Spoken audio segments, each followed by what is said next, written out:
সিরাজগঞ্জে বর্ণাঢ্য আয়োজনের মধ্য দিয়ে বাংলাদেশ জাতীয়তাবাদী দল বিএনপির ৪৭তম প্রতিষ্ঠা বার্ষিকী উদযাপিত হয়েছে।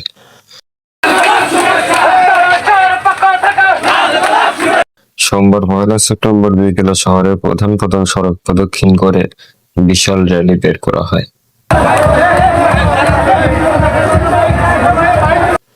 অনুষ্ঠানে প্রধান অতিথি হিসেবে উপস্থিত ছিলেন বিএনপির স্থায়ী কমিটির সদস্য ইকবাল হাসান মাহমুদ টুকু। এছাড়াও উপস্থিত ছিলেন সিরাজগঞ্জ জেলা বিএনপির সভাপতি, সাধারণ সম্পাদক এবং খ্যাতিমান কণ্ঠশিল্পী ও বিএনপির ত্যাগী নেত্রী কনক জাপা। জেলা ও অঙ্গ সংগঠনের বিভিন্ন পর্যায়ে হাজারো নেতাকর্মীর অংশগ্রহণে শহর ছিল মুখরিত।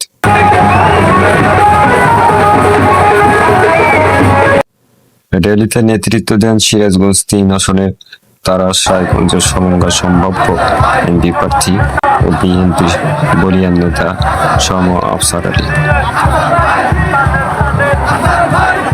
তার সঙ্গে ছিলেন তারাস উপজেলা বিএনপির সংগ্রামী সাধারণ সম্পাদক আমিনুর রহমান টুটুল সহ উপজেলা ও ইউনিয়নের পর্যায়ের নেতাকর্মীরা।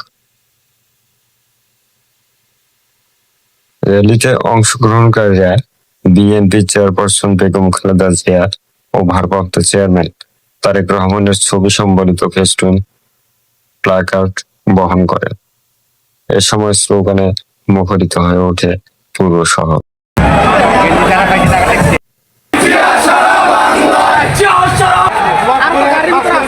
র্যালি শেষে সংক্ষিপ্ত সমাবেশে বক্তারা বর্তমান সরকারের তীব্র সমালোচনা করে বলেন, এই সরকারের অধীনে দেশে কোনো সুষ্ঠু ও নিরপেক্ষ নির্বাচন সম্ভব নয়। তারা অবিলম্বে তত্ত্বাবধায়ক সরকারের অধীনে জাতীয় নির্বাচন দেওয়ার দাবি জানান।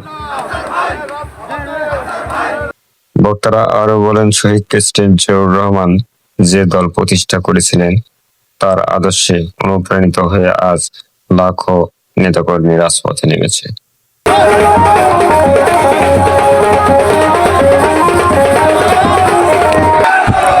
প্রতিষ্ঠাবার্ষিকীকে ঘিরে সিরাজগঞ্জ শহরে উৎসব মুখর পরিবেশে ও চাঞ্চল্যকর সৃষ্টি হয়।